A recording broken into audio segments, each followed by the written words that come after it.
Olá, antes de começar o episódio, eu quero contar uma pequena parábola. Ela é do Yuval Noah Harari, um escritor israelense que eu e o Glauco gostamos bastante. Eu não lembro se ele narrou essa parábola no Sapiens, o seu livro mais conhecido, ou se foi no seguinte, o Como Deus. Enfim, o Harari diz que terroristas são como moscas, moscas numa loja de porcelana. Uma mosca não tem força para quebrar uma xícara, para derrubar um vaso. Uma mosca insignificante. Mas se dentro dessa loja de porcelana tiver um touro muito forte, muito poderoso, e essa mosca ficar zumbindo no seu ouvido, esse touro pode se irritar e quebrar toda a loja de porcelana como reação. Obviamente, para o Harari, o exército americano, a maior máquina de guerra da história é o touro. E o 11 de setembro foi moscas insignificantes cutucando o ouvido desse touro, irritando esse touro. E o touro reagiu. Deu coice, deu chifrada, quebrou uma loja inteira de porcelanas chamada Oriente Médio. Acontece que 20 anos se passaram após o 11 de setembro. E 20 anos depois, a loja de porcelana está destruída, o touro sai da loja machucado e a mosca continua lá, dentro da loja de porcelana, com o objetivo concluído e até mais forte. Agora vamos ao programa.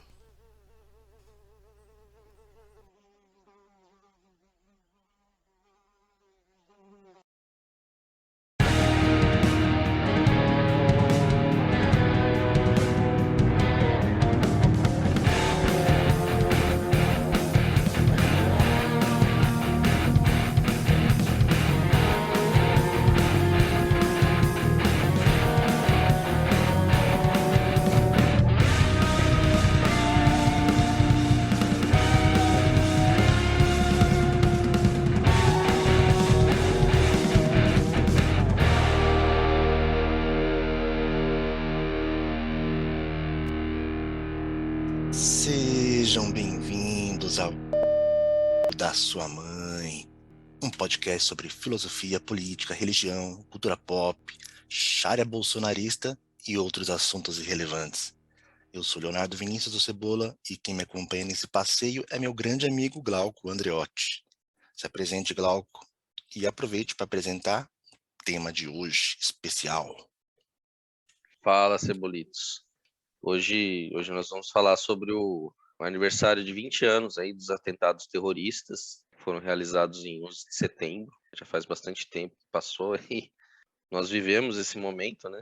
E sobre esse atual momento, agora que está acontecendo no mundo, que é o retorno do Talibã ao poder no Afeganistão com a saída das tropas americanas agora nesse mês de agosto. Na verdade, a ideia até era tirar as tropas antes do aniversário, né?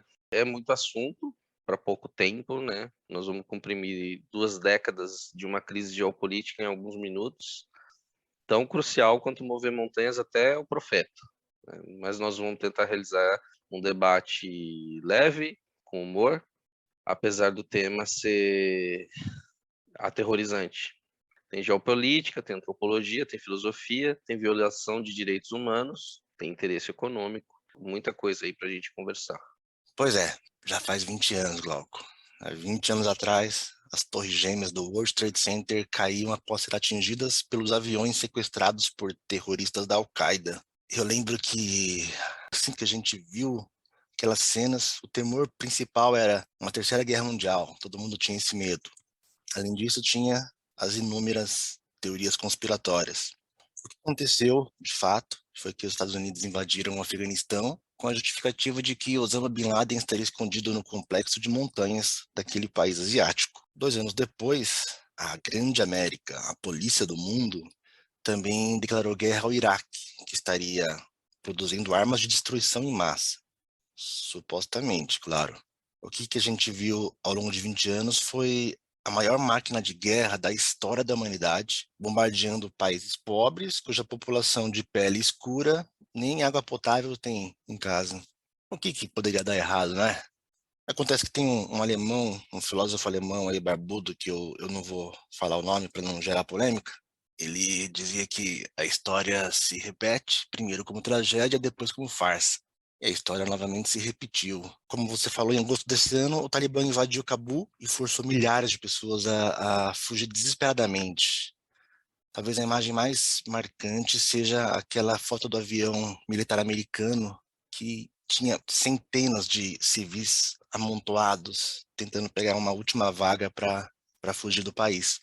A outra, essa em vídeo, talvez acho que mais sufocante ainda, que é daquele avião americano também, saindo do aeroporto e as pessoas grudadas nas asas, no trem de pouso, tentando fugir com o avião, e depois a gente vê até cenas de pessoas caindo do avião, lá nas alturas. O que remete, inclusive, àquela cena do World Trade Center das pessoas pulando dos prédios, né? Como a história se repete, dessa vez como tragédia, não como farsa. Para mim, essa cena ela é quase inevitável não pensar no Vietnã de 1975, quando os militares americanos jogaram dezenas de helicópteros no mar, lá no porta-aviões deles, para dar mais espaço para as pessoas fugirem de Saigon. E a história se repetindo. Se a gente for fazer um balanço, 20 anos depois do atentado do 11 de setembro, a gente teve como resultado duas guerras que custaram trilhões de dólares, né, oficialmente, mais de 2.000 soldados norte-americanos mortos e centenas de milhares de civis mortos. Centenas de milhares de civis. E, no fim, o Talibã voltou ao poder no Afeganistão. Então, o que mudou? No Iraque, ficou pior. A Al-Qaeda se transformou no Estado Islâmico, um grupo ainda mais fundamentalista, ainda mais terrorista, provocou uma guerra gigantesca entre os territórios do Iraque e da Síria, e nada mudou. Glauco, com esse pequeno resumo de uma coisa muito complexa, eu vou fazer uma pergunta bem fácil para você. Bem fácil. Os livros de histórias dos nossos filhos e netos vão marcar o retorno do Talibã ao poder no Afeganistão como o símbolo do fim do Império Americano? Essa pergunta é bem fácil mesmo, né? Muito fácil essa pergunta. 30 segundos. 30 segundos? Não, não, não vai não. Não vou marcar ela como o fim do Império Americano, não. Não, por que não? Porque, na verdade, esse império, isso só foi a gota d'água, né? Esse modelo de império, aquele mesmo filósofo alemão que você falou lá, que politicamente eu tenho um monte de problema com ele, mas assim, filosoficamente, historicamente, eu gosto muito dele, em termos de dialética. Mas quando a gente põe esse termo de imperialismo, isso vem muito para a gente como é uma estrutura de um darwinismo social, né? E isso é tudo muito decorrente de um processo histórico que vem acontecendo, da estrutura do imperialismo mesmo, né, que é a expansão territorial. E nesse processo histórico, desde a gente fala do o processo de industrialização, ele necessariamente ele forçou com que as grandes nações, inclusive até se mistura um pouco esses termos, né, de imperialismo, neocolonialismo, né, a diferença é que você explorava todos os recursos e você tinha mais uma movimentação do Estado e agora você tem uma movimentação mais econômica, também apoiada pelo Estado. Só que a estratégia dos Estados Unidos de 20 anos atrás, é que 20 anos agora no mundo da velocidade da informação, ela mudou muito. O mundo já é outro. Se você for ver estrategicamente, o que os Estados Unidos quis fazer ali foi cercar os dois lados. Então, ele quis pegar o Afeganistão e o Iraque para ficar em torno do Irã, porque, na verdade, aonde tem riqueza, onde é interessante para eles, são esses dois pontos estratégicos, a Arábia Saudita e Irã. Isso é geopolítica. Isso é imperialismo. E por que você fazer isso? Porque você vai atrás de recursos naturais, de petróleo e de ferro, minério, né? Minérios em geral, riquezas, né? Mas principalmente a matéria-prima para a sua indústria ser abastecida e você poder agregar valor nela. Mas o mundo mudou. Hoje você tem pessoas, a gente já discutiu bastante sobre isso, que são muito mais poderosos do que estados. Você tem empresa que poderia financiar o valor da guerra inteira do Afeganistão. Então, mudou muito, né? Tanto que você vê que até essa estrutura mudou, que quem ditou essa retirada das tropas foi uma questão econômica. Não ficou mais interessante para eles. Evidentemente que eles é o mesmo fracasso, igual você comentou e lembrou muito bem, da Guerra do Vietnã. Só que na Guerra do Vietnã você ainda estava na Guerra Fria, e ainda você tinha uma estrutura de poder na qual você ia tomar para si o cenário geopolítico para você demonstrar força e poder. Perder aquele território no Vietnã ia ser complicado para os Estados Unidos. E a mesma coisa se repetiu agora, só que sustentar isso ficou muito mais difícil do que a própria Guerra do Vietnã.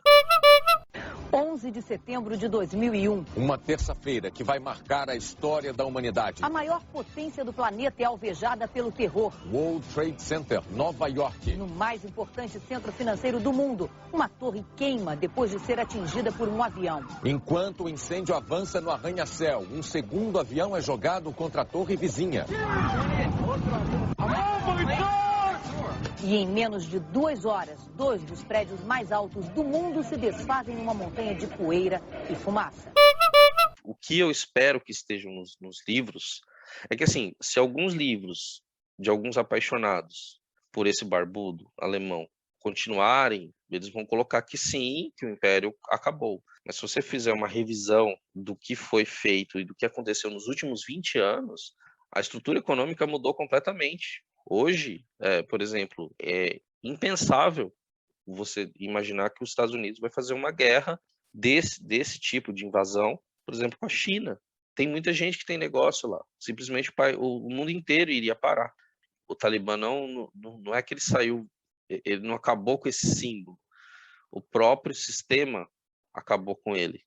Hoje a geopolítica ela não é mais interessante. Você consegue ter a estabilidade e a riqueza de um país todas concentradas no mesmo lugar, porque depois da queda, né, do muro, você, quando começou com esse movimento de globalismo, você ficou claro que assim não faz mais sentido impérios. Tudo que você for fazer, se não for bem planejado, se você não tiver um projeto mesmo de expansão onde você possa instituir uma riqueza, não é viável. Não é viável. O Jornal Nacional mostra a análise de especialistas sobre as consequências dos ataques. O depoimento dos brasileiros que testemunharam a tragédia. O apoio oficial aos que estão nos Estados Unidos. O dia em que os americanos experimentaram o horror de uma grande guerra. O Jornal Nacional está começando agora.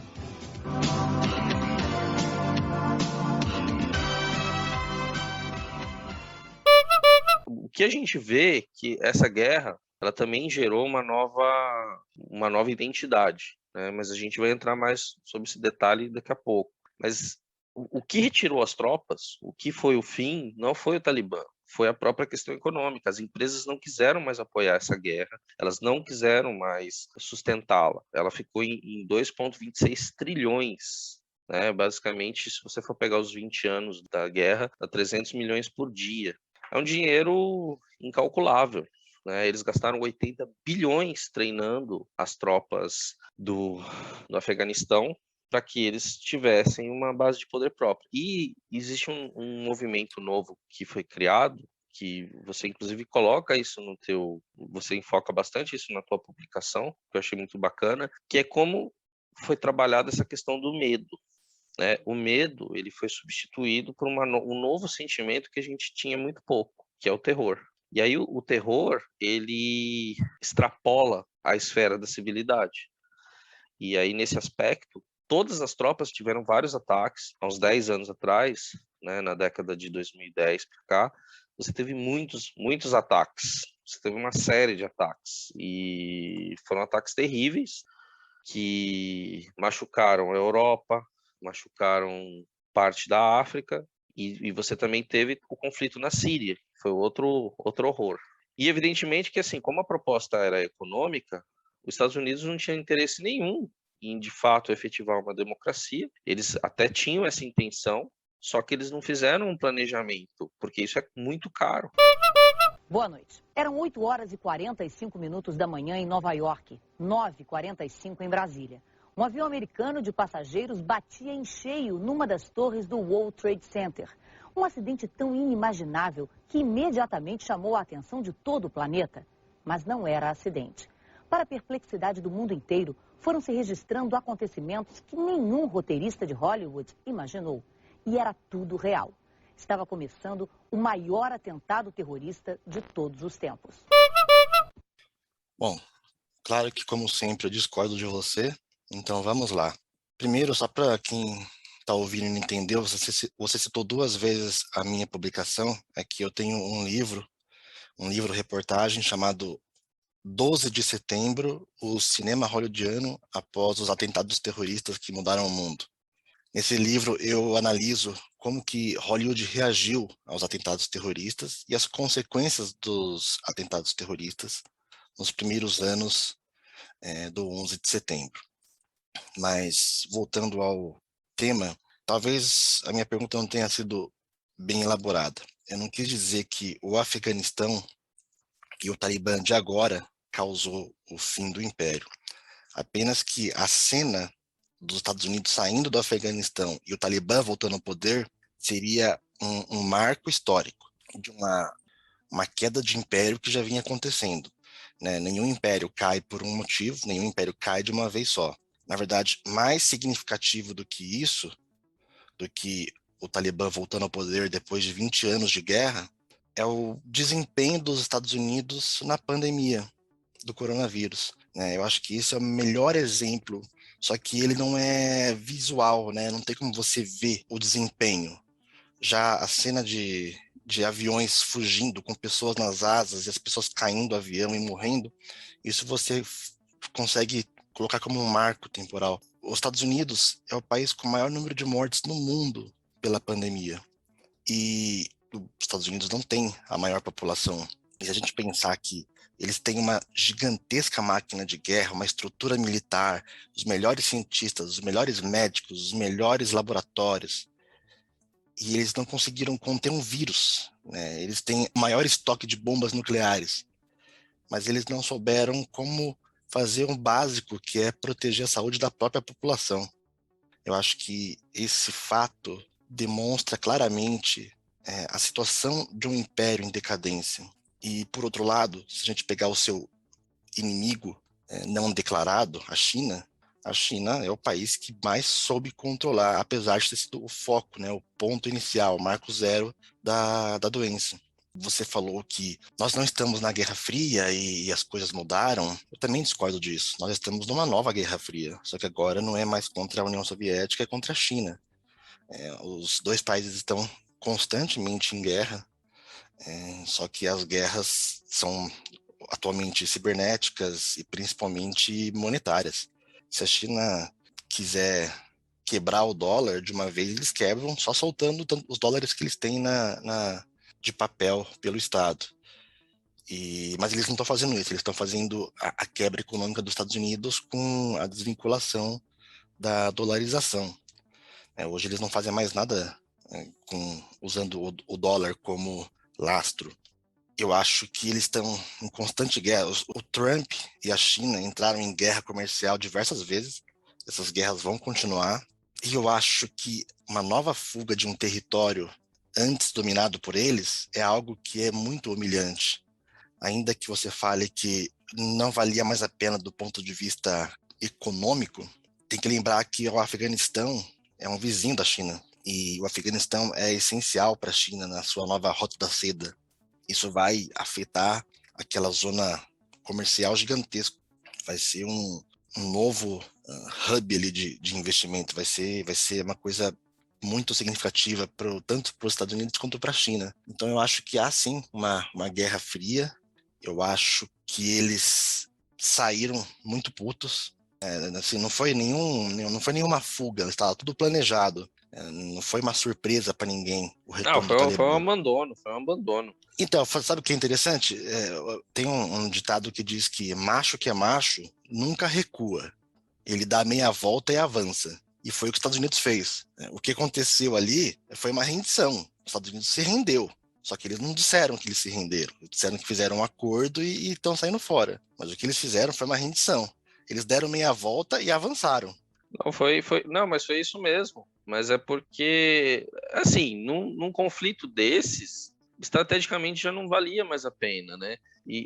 Por exemplo, embora a China hoje ela queira se tornar uma grande potência, a China nunca vai deixar de fazer negócio com os Estados Unidos e os Estados Unidos nunca vai deixar de fazer negócio com a China. Porque agora em relação a você estava falando de uma Guerra Fria, existe um inconsciente coletivo que fica ainda com aquele ranço da cortina de ferro. Mas hoje é negócio, é só negócio mesmo. Eles querem se tornar uma grande potência e estão se tornando. Aliás, você citou bem a questão da pandemia, porque eles mostraram que os orientais eles estão muito mais preparados, né? Porque a gente criou uma identidade de democracia muito boa, muito avançada, né? Com muito direito. Hoje você tem muita liberdade para você se manifestar, e esses países do Oriente, né, que estão da outra margem do Ocidente, eles têm uma filosofia diferente. Então, para o enfrentamento de um inimigo desse, todos os países asiáticos tiveram o melhor desempenho. Todos eles tiveram um desempenho excelente, né? Raras exceções ali, mas você pega a Coreia, Japão, China, Vietnã, Indonésia, todos eles ali tiveram um desempenho estupendo. Só que tem uma discussão interessante sobre isso, porque assim, os Estados Unidos ele manteve uma mentalidade, quando ele foi fazer essa invasão, de geopolítica imperialista. Né? Ele ainda manteve isso, porque é como ele sempre fez, como toda nação fez. A Inglaterra fez isso antes, a Inglaterra chegou a ter 1/3 do mundo, né? Racista é o cu da sua mãe. Ponto. Nazista é o cu da sua mãe. Ponto. Igual você citou, é uma cena muito feia, ruim. Nós que somos pais, de repente o pai lançar a criança, uma criança de 2 anos, 3 anos, 4 anos, para o soldado, assim, ao léu, porque ele prefere que o filho dele esteja, talvez, num conforto melhor do que perder a própria vida. Então, ali é o pai, ali é um exercício de paternidade muito bonito, né? Porque ele está abrindo mão da própria vida para entregar o filho dele para um estranho. Né? Sabe-se lá o que vai acontecer, mas imagino que vai dar tudo certo. Nessa relação... Essa cena dói demais, cara. Essa cena é tão dolorosa quanto aquela cena daquele menino sírio que aparece na praia. Eu acho que são dois emblemas, né, muito fortes que mostram o que essa diferença cultural e essa diferença entre as nações e as riquezas provocam num país. Eu acho muito interessante e muito oportuno que você cite essa cena do garoto. Dá pra gente filosofar bastante sobre isso. Para quem não sabe, tem uma cena muito forte, uma foto de um bebê de uns 2 anos, assim, que tá afogado. Ele tá numa praia. Você lembra em qual país que ele tá? Ele são nas praias francesas que ele chega ali. É na Europa, né? A família tentando fugir da guerra da Síria, e o barco deve ter afundado e o corpo é levado até a praia. E é muito oportuno que a gente relacione essas duas cenas, porque aí, do meu ponto de vista, é um exemplo muito bonito das consequências do imperialismo. Elas estão ligadas. Essa família, ela está fugindo da guerra da Síria, que aconteceu como consequência da invasão americana. A gente precisa lembrar que os Estados Unidos, eles criam os próprios inimigos. Se a gente pensar no próprio Talibã, o Talibã foi financiado pelos Estados Unidos nos anos 80, porque eles não queriam que a União Soviética estivesse no Afeganistão. Então, não tem coisa mais linda que o filme Rambo 3, que é oficialmente uma homenagem aos bravos guerreiros da liberdade. Né? O termo usado é esse. O Talibã era chamado... Eles não se chamavam Talibã na época, né? Eram os Mujahideen, mas eles eram chamados de os guerreiros da liberdade. A maioria do povo afegão é muito forte. E estamos determinados a não sair de nossa terra. Nossas crianças morrem de doenças, pisando em minas, aspirando gás, e as mulheres estão estupradas e mortas. No ano passado, no Vale de Legman, 6.000 afegãos foram mortos. Mulheres grávidas foram cortadas com baionetas e seus bebês jogados em fogueiras. Fizeram isso para que os bebês não lutassem quando crescessem e se tornassem a próxima geração de afegãos. Mesmo assim, as pessoas não leem nada disso nos jornais. O que você vê aqui são os soldados Mujahideen, guerreiros sagrados. Para nós, essa guerra é sagrada. E não há morte verdadeira para os Mujahideen, porque nós já fizemos nossos últimos ritos. E já nos consideramos mortos. Para nós, a morte por nossa terra e nosso Deus. É uma honra. Portanto, meu amigo, o que devemos fazer é parar com a matança de nossas mulheres e crianças. Se libertar esse homem para que ele retorne ao mundo livre e conte o que aconteceu aqui, for necessário. Então nós ajudaremos. Obrigado. Eu é que agradeço. E o mesmo grupo, tirando algumas peças, mas o mesmo grupo que estava lá, de Mujahideen, são os mesmos que estão agora do Talibã. Né? Os caras não ficaram maus. Os Mujahideens que viraram os talibãs não ficaram maus de repente. Eram os mesmos caras que os Estados Unidos financiaram apenas como parte da sua guerra de proxy.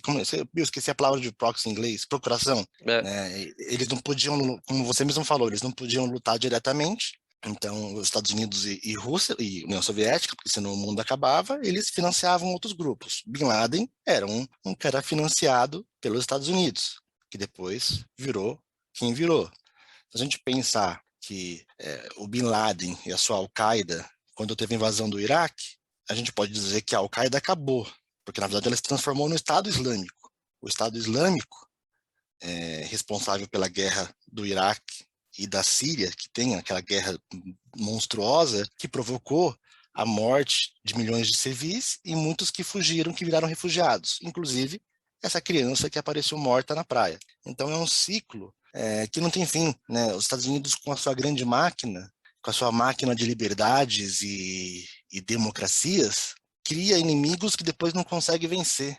Então, Cebola, assim, eles não são tão maus. Você sabe que eu até achei justo essa retirada. Achei justa no sentido de falar assim, estava na hora mesmo e outra coisa, né? Evidentemente, assim, morreram de ataques terroristas desde do Levante que foi feito de 2001. Hoje a gente tem calculado cerca de 71 mil pessoas em vários ataques, que tem em tudo quanto é lugar, né? Na África.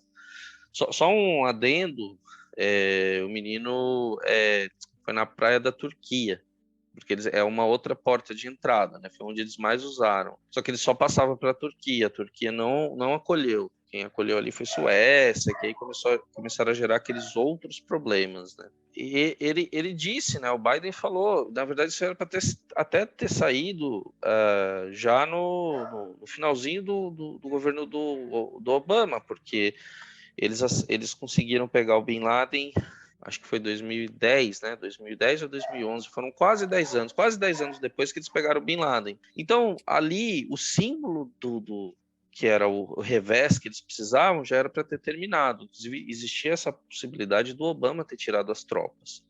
Ele acabou não retirando, porque já começou a ficar muito caro. Aliás, o pico, porque aí começaram os ataques terroristas espalhados, né? O pico de tropas foi nesse período. E aí encheu de tropas americanas, ele chegou a mandar praticamente quase 100 mil soldados com os caras da OTAN, foi Inglaterra, foi todo mundo. Só que ninguém conseguiu mais sustentar, porque falou assim, não tinha mais motivação para ficar lá. E eles enfraqueceram pra caramba o Talibã, rechaçaram o Bin Laden, ele ficou escondido no Paquistão durante muito tempo. Eles sabiam disso, mas eles não podiam fazer uma ação direta, porque o Paquistão é um aliado natural. Por isso que eu estou falando, começa a ficar num ponto, economicamente, que daqui a pouco vai chegar numa hora que ele fala assim, não, vamos tirar as tropas. O presidente dos Estados Unidos, ou o presidente de qualquer nação, até o da China, vai ter que sentar uma série de empresários, e os caras, você vai ver, eles têm negócio para tudo quanto é lugar. E ele vai falar assim, não, você vai fazer assim, assim, assado. Chegou num ponto, né, que os estados, eles não têm mais, eles não conseguem mais fazer uma política imperialista, são as empresas que estão determinando. O imperialismo, ele tomou uma outra... Não dá mais para chamar de imperialismo, né? Realmente você entrou numa efervescência econômica, em que da noite para o dia você quebra uma empresa, você quebra um país, você quebra tudo, né? E é interessante como que algumas próprios Estados Unidos, com a insurgência do QAnon e da extrema-direita radical, mostrou que tem muita gente que não se atualizou, tem gente que ainda está pensando na era do macartismo, né, que você até coloca, você fala de um livro, um filme maravilhoso que é Bom Dia, Boa Noite, né? Boa noite, boa sorte. Boa Noite, Boa Sorte, é maravilhoso, que fala sobre a perseguição macartista, que é um negócio horroroso, terrível, mas tem gente que ainda está com essa mentalidade, só que são eleitores, e eles movimentam. Só que assim, o que os Estados Unidos ganhou na guerra do Talibã?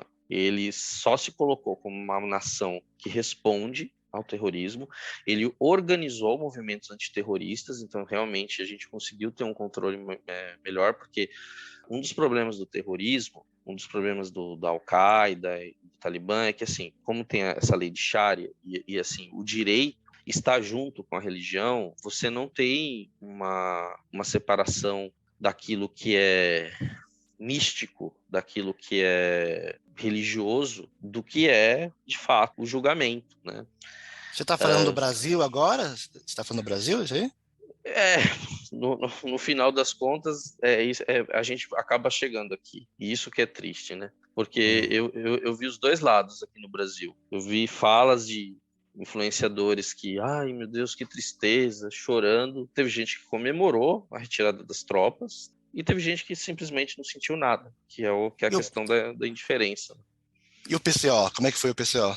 Então, o PCO, aparentemente, a gente acha que é um partido de aposentados, né, operários, mas eu acho que foram os netos dele que pegaram e começaram a operar o Twitter deles, porque eles fizeram uma declaração que deve ter sido feita por um menino de 14 anos que deve estar jogando Fortnite com Counter-Strike, só pode.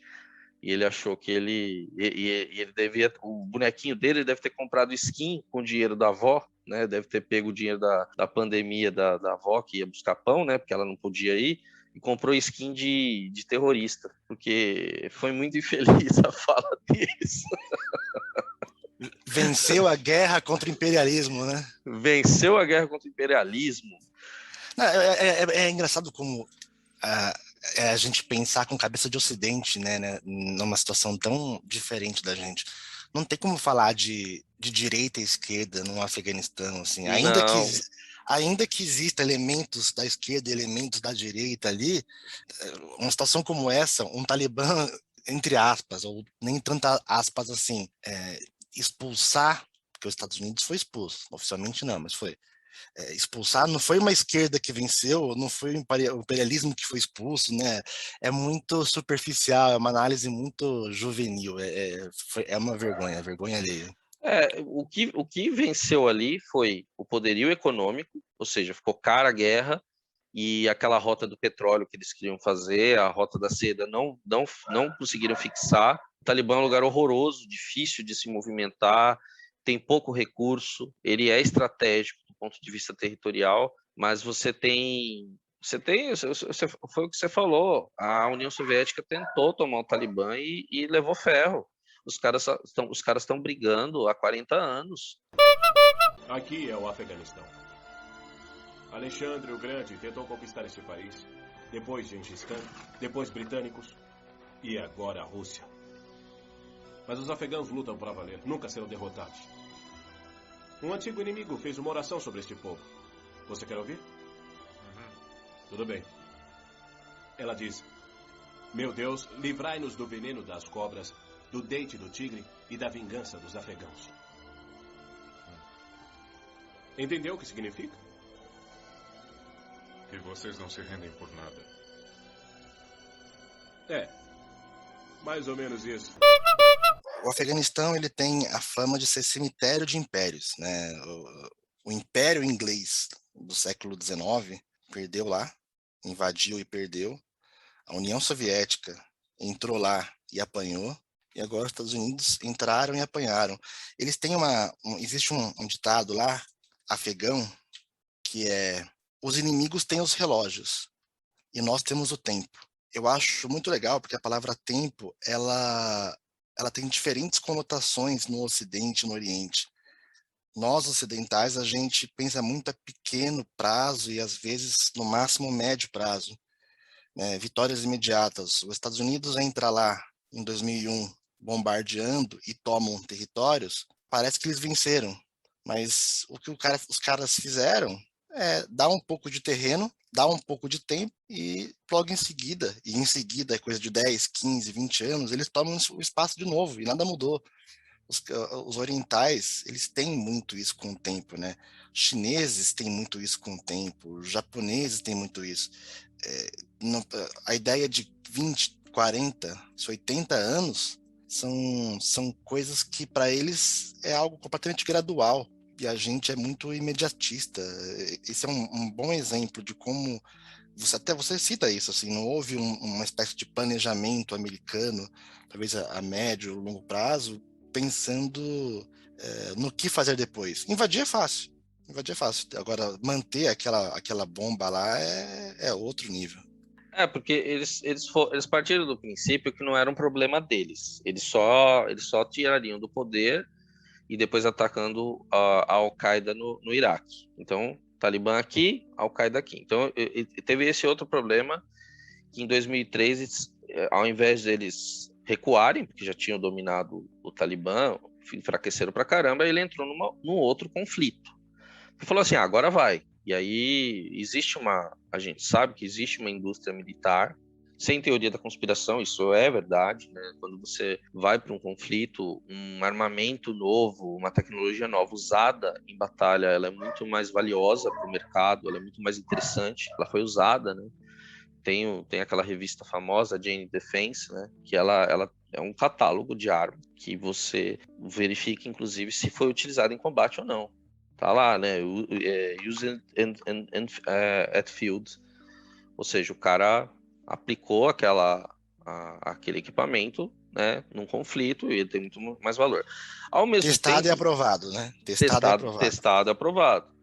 Ao mesmo tempo, tem um negócio muito interessante que é assim, todo mundo achou que, e isso eu achei legal, todo mundo achou que assim, com as tecnologias, trajes especiais, roupas, tem um traje americano que tem um líquido especial, se o cara fratura uma perna, ele faz uma mistura, parece tipo um araldite que ele endurece a perna, então ele tem como se fosse um gesso, sabe? Sistema térmico, tudo isso possibilitava que um americano desse conta de 30 talibaneses lá. Só que tecnologia ainda é caro. Você pegar um cara que cuida de cabra, e você colocar ele com uma AK-47 e vestido com um monte de trapo numa cabaninha, é muito barato. É extremamente barato. E aí, você manter essa tecnologia é muito caro. Os drones que fizeram um sucesso enorme, né, que desmantelaram um monte de células terroristas, né, da Al-Qaeda e do Talibã, ajudaram mataram muito. Um monte de inocente também.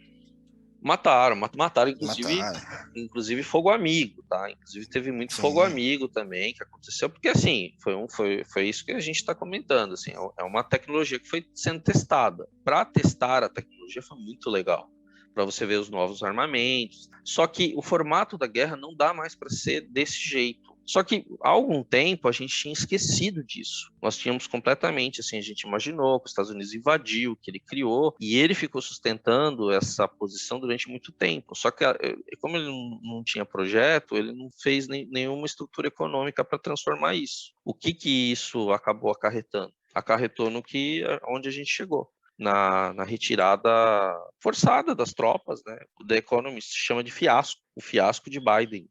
Todo mundo está se perguntando. Até a Angelina Jolie se vestiu de afegã e se perguntou: para que isso? O que vocês queriam com isso? É bom que você falou o Biden, porque ele vai fazer um pronunciamento agora. Vamos ele ouvir vai fazer sobre a retirada do governo americano no Vamos Afeganistão. ouvir então.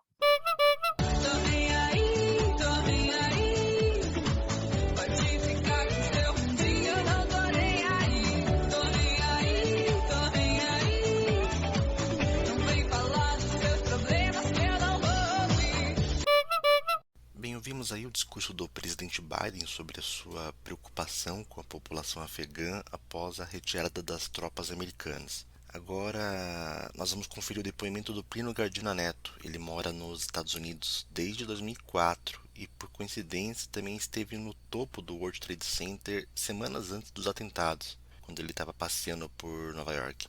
O Plínio trabalha como administrador de sistemas e redes num grande hotel em Orlando, a cidade onde ele mora com a esposa e a filha. E ele também é produtor de conteúdo, ele publica vídeos sobre games no Twitch TV.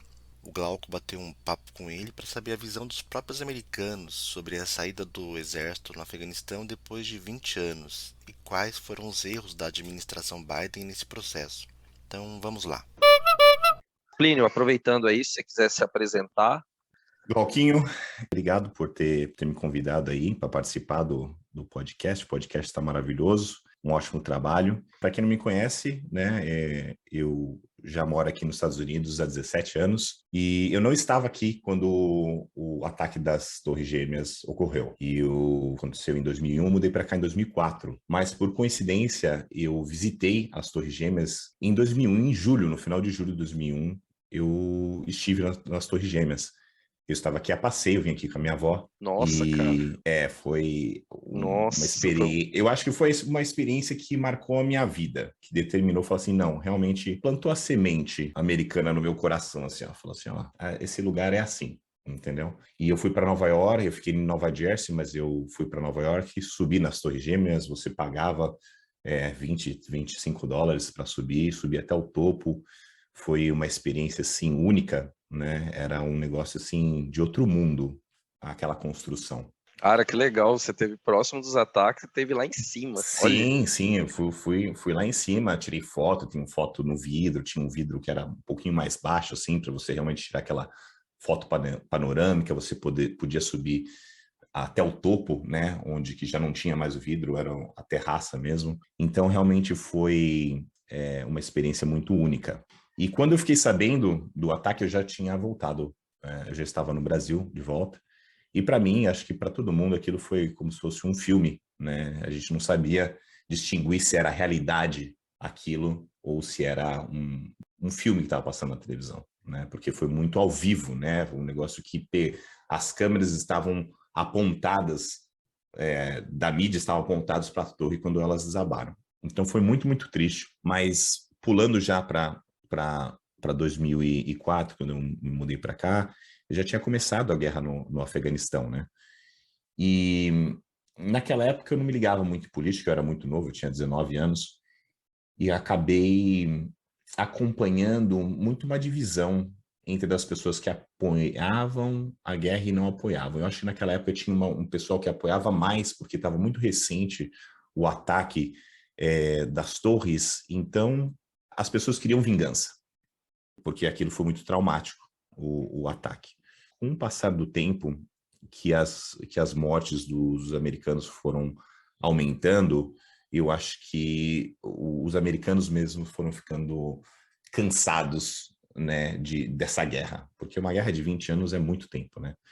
Depois eu ainda fiz um levantamento, aí depois eu vou passar para vocês de quantas pessoas foram afetadas por isso e o valor de tudo isso, né? Foram 20 anos, né? E como que ficou agora esse processo? Como que foi encarada essa retirada das tropas? Como que ficou isso, assim, na questão? Perdeu a guerra, ganhou a guerra?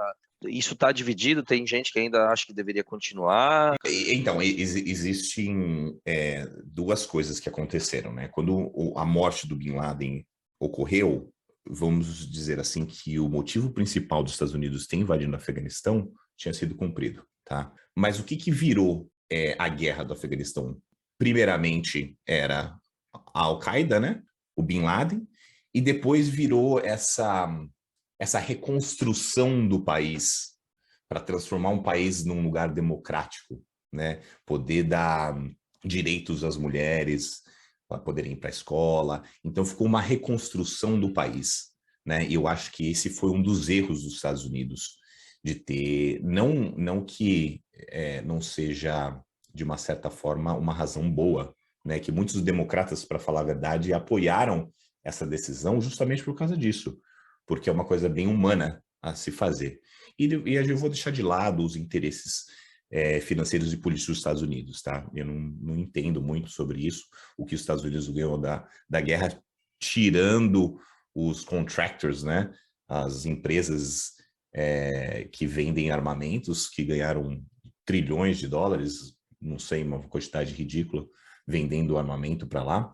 Então, a guerra se transformou nessa reconstrução do Afeganistão, a razão principal do Biden de realmente ter tirado essas 6 mil tropas do Afeganistão, essas 6 mil que restavam, foi que a gente ficou 20 anos. Adianta se a gente ficar mais um ano? A gente ficar mais 2 anos? Não vai adiantar. Nós já fizemos tudo o que poderia ter sido feito em relação a isso.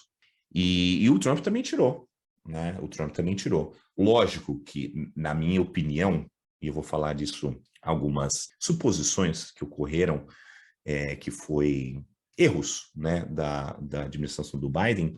Então, foi culpa da administração dele a maioria das coisas que aconteceram, mas não foi só a administração dele que começou a tirar as tropas de lá. Vamos colocar, fazer um exemplo básico, foi a administração que tirou o Band-Aid, né? Então, eles estavam lá e um presidente tinha que parar de passar a bola um para o outro, não é? E uma das promessas do Biden foi que era para tirar as tropas de lá. Ele falou assim, eu vou tirar as tropas de lá, as últimas tropas. Então, em abril, ele determinou que as tropas iam ser retiradas de lá, certo? Acho que eles começaram a fazer a retirada em junho, julho. E tinham duas questões. Como que eu vou tirar? Né? Como é que vai ser esse processo? E como é que eu vou retirar sem dar muita vantagem ao Talibã? Porque o Talibã cresceu.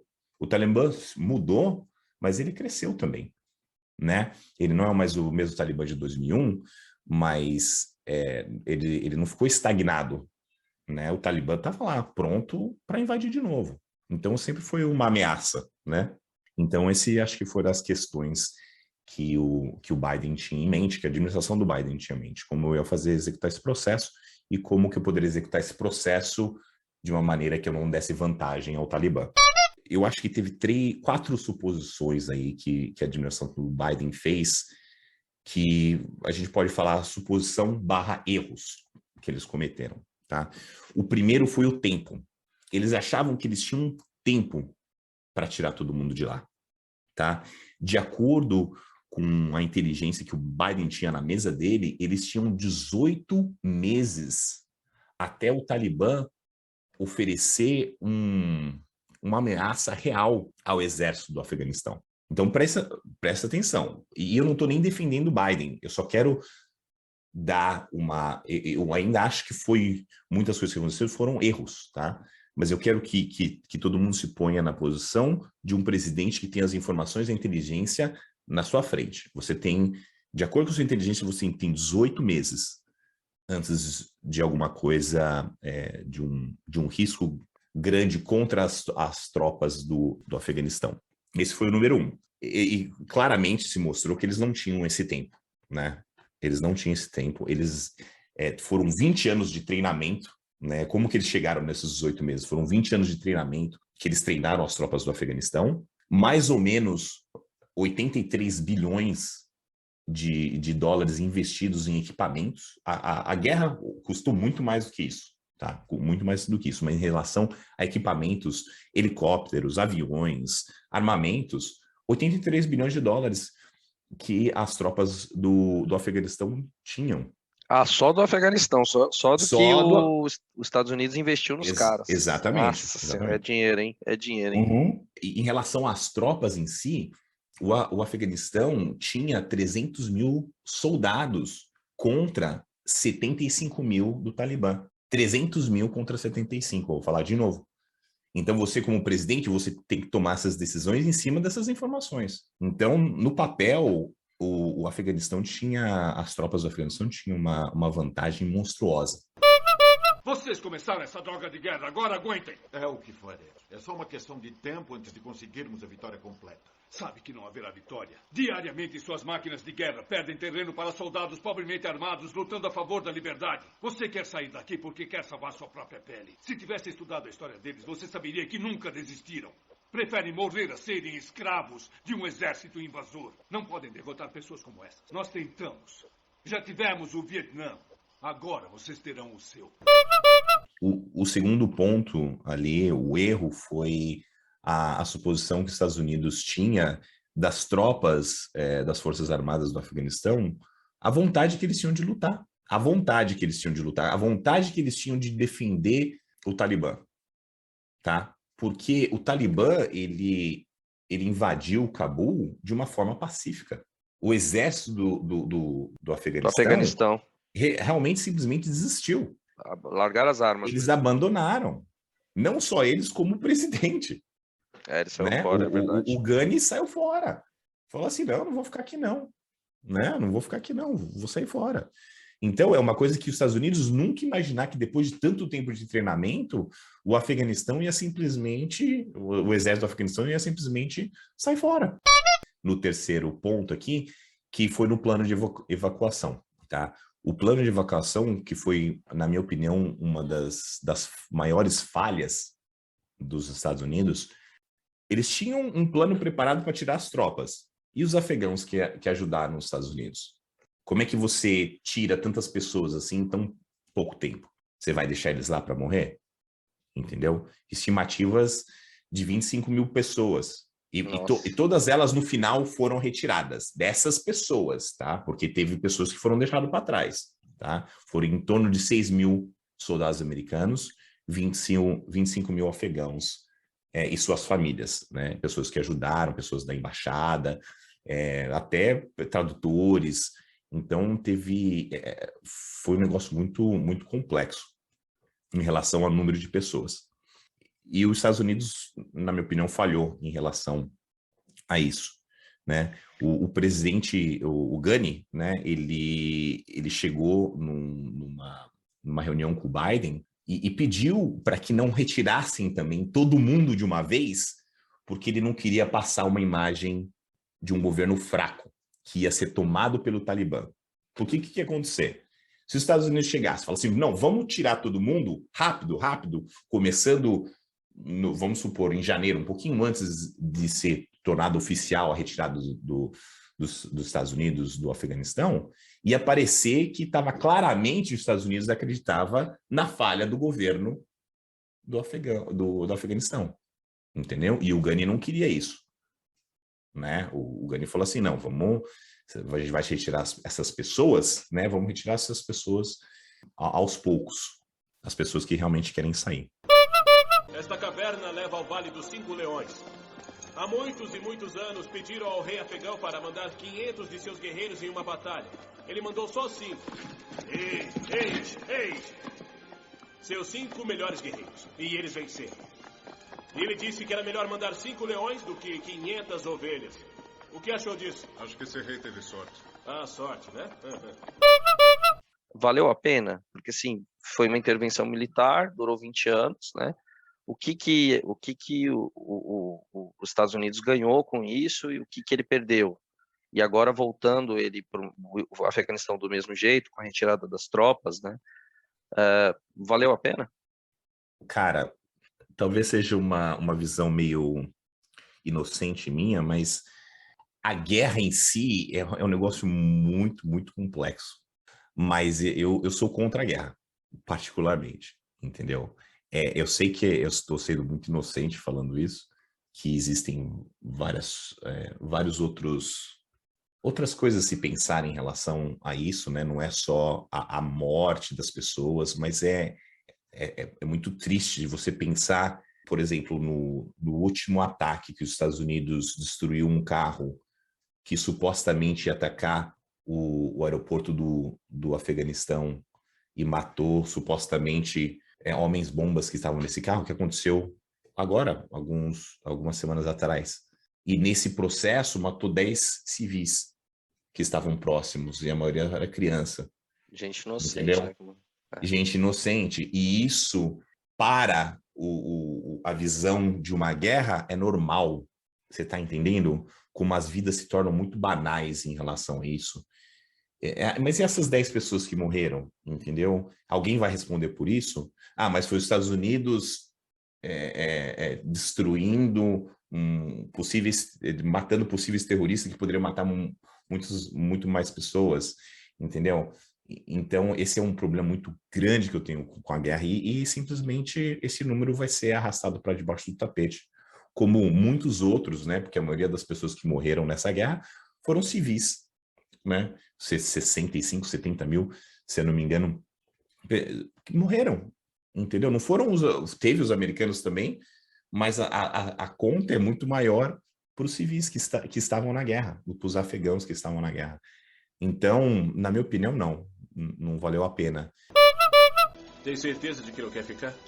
Você luta bem para um turista. Talvez na próxima. Inshallah. Inshallah.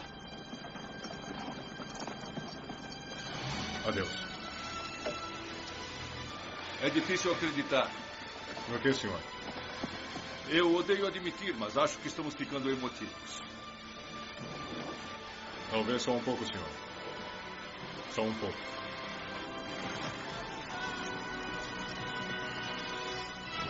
Este filme é dedicado ao valoroso povo do Afeganistão. Esse quarto ponto eu deixei bem pro final mesmo, porque é linkado meio que eu falei em relação ao plano de evacuação. E os Estados Unidos, eles acharam que ia ter uma guerra civil quando o Talibã invadiu Cabul. E não ocorreu isso. Foi pacífico. Não, foi pacífico.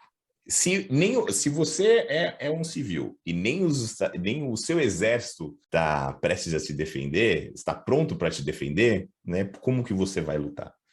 Então era só para completar esses 4 pontos mesmo. O que a gente entende por isso, então, que eu acho legal essa sua tua fala, é que na verdade o Talibã já estava assumindo o poder já faz algum tempo. Ele já tinha, ele teve já uma aceitação da população e do próprio exército afegão. Isso já estava acontecendo, né? E provavelmente os Estados Unidos percebeu e viu que esse processo de transformação é muito mais caro e muito mais difícil, porque você não consegue mudar uma cultura. Mas pode dar faz o seu merchan, o jabazinho? O jabazinho, o Plínio tem um canal na Twitch muito bacana de jogos, né? Muito obrigado pela oportunidade. Eu só queria dizer que é um prazer estar aqui. E como eu falei, eu fiz misturei o que eu estou vivendo aqui, né? Com uma pesquisa que eu fiz em relação a esses números. E realmente foi um prazer. E eu acho que vocês estão fazendo um ótimo trabalho. Mas quem quiser me seguir no Instagram, é Pegardina, tá? Eu geralmente posto bastante coisa sobre o meu canal e sobre minha vida aqui nos Estados Unidos. Meu canal da Twitch é twitch.tv/Pegardina e eu streamo de terça, quinta e domingo, às 10 horas da noite, horário do Brasil. Quem quiser colar, será bem-vindo. E é isso. Valeu, Bimbo. Um beijo. Obrigado. Beijo. Tchau, tchau. E para fechar, Glauquito, eu quero fazer a pergunta clássica. Eu acho que você já tinha uns 40 anos quando foi o 11 de setembro de 2001, né? Ô, louco, velho, você tá acabando comigo. O que você estava fazendo? Onde você estava? O que você lembra no momento dos ataques terroristas do 11 de setembro de 2001? Nossa, eu vou fazer uma viagem no tempo, mas assim, não tem como esquecer. Eu me lembro que na época eu estava estudando para tentar entrar na faculdade.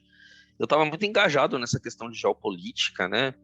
Tinha esse espírito, era jovem, né? Tava todo apaixonado, né? Às vezes eu gostava de pegar no martelo, numa foice de vez em quando, para ver o que som que elas faziam, né? Essa coisa de jovem, né? Todo jovem tem uma fase, né? E eu me lembro que eu fiquei totalmente extasiado, né? E assustado, né? Que eu imaginei que o mundo ia entrar numa guerra mundial. Então eu senti medo e, ao mesmo tempo, uma euforia.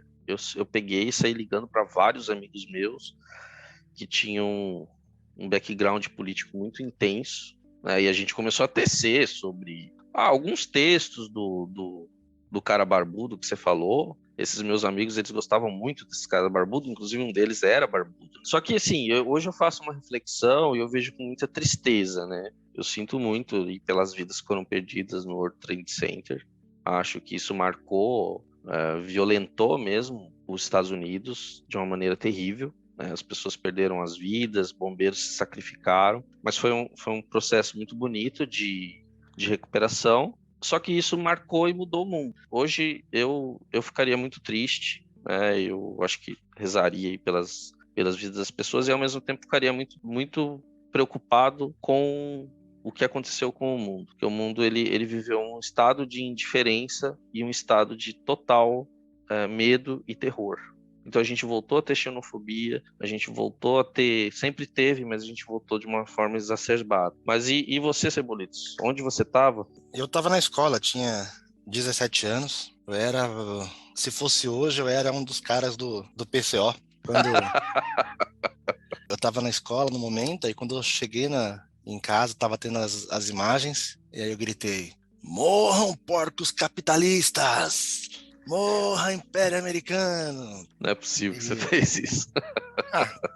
17 anos, né, mano? Mas eu não precisei de muito tempo, não, pra ver a merda que era, assim. Pouco tempo depois, eu fui entender que a morte como consequência dos atentados a morte de civis foi gigantesca e o mundo piorou muito depois de tudo aquilo. Então, se fosse hoje, eu seria um daqueles adolescentes lá, mas não demorou muito, não, pra ver que não tivemos uma terceira guerra mundial, mas tivemos muitas mortes desnecessárias. E no fim, se você for ver o que mudou para melhor, eu diria que não mudou nada. Assim, não mudou para os Estados Unidos, não mudou no Afeganistão, não mudou no Iraque. Talvez seria o contrário, né? Piorou nos Estados Unidos, piorou no Iraque, piorou no Afeganistão. Eu acho que não tivemos uma mudança para melhor, um aprendizado, uma evolução. Só um ponto que eu acho interessante é que eu só não vejo tudo com um olhar tão pessimista, embora eu acho que deu muito errado, no sentido de que agora os Estados Unidos, o mundo inteiro, vai rever essa questão de começar a entender e respeitar mais essas outras culturas se tiverem uma intenção de instalar centros econômicos nesses lugares. Se você não considerar a cultura do local, você não vai ser bem sucedido. Mas, por outro lado, assim, o que eu vejo desde o 11 de setembro e a invasão é que com as células terroristas o mundo acabou abrindo muitas portas. Então por mais que tenha acontecido todo esse desastre na Síria, que foi ocasionado pelo próprio Estado Islâmico, a Europa começou a discutir muito a inclusão e a abertura das fronteiras, né? Então hoje você tem uma França que já não é mais a mesma França, ela já é diferente, ela já tem uma outra assinatura. Então assim, eu acho que o mundo se aproximou mais e você teve a ideia de que não adianta você ter um exército focado e concentrado no mesmo ponto. Você tem que disseminar ele e sempre considerar a cultura de um povo no processo de transformação. Eu acho muito fofa a sua visão liberal. Muito fofinho, o imperialismo fofo, né? Então tá bom. Esse foi o da sua mãe. Até a próxima.